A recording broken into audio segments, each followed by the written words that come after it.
nga ba si Thea at ano ang kanyang kwento? Kasi siya ang ating anak na si Tia. Siya ang ating bagong trabahador, anak. Ako pala si Jose. Magandang araw pala sa iyo, Jose. Itay, umuwi ka raw muna, sabi ni inay.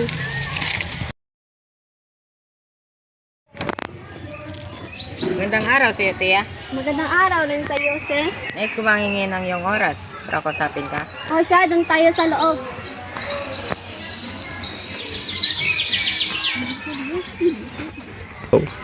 Tia, hindi ko alam ang nararamdaman ko para sa iyo sa tuwing nakikita kita. Dapat hindi yan sa aking sinasabi, dapat sa aking magulang ipagkakatiwala.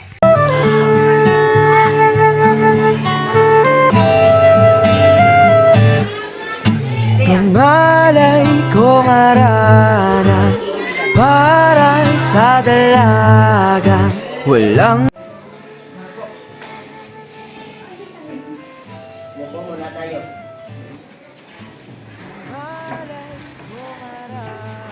Nais ko sana hingin ng kamay ng inyong anak. Okay naman, alam mo sa amin. Ayaw mo ba nabigay ang buhat ng aming anak? Oo, kaya ko ibigay ang malaking hari ng inyong anak.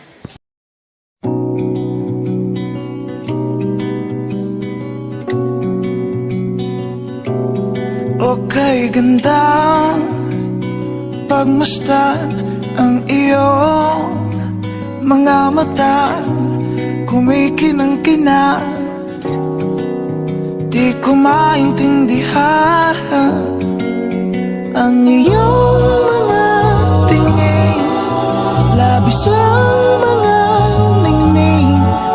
Langit ay bumaba, bumababa pala ang tala.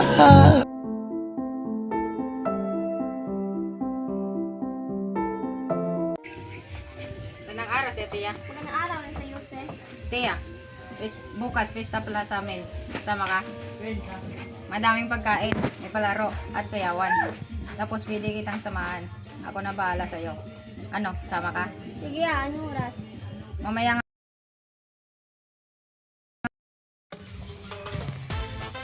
Tia, tara, punta na tayo sa pista.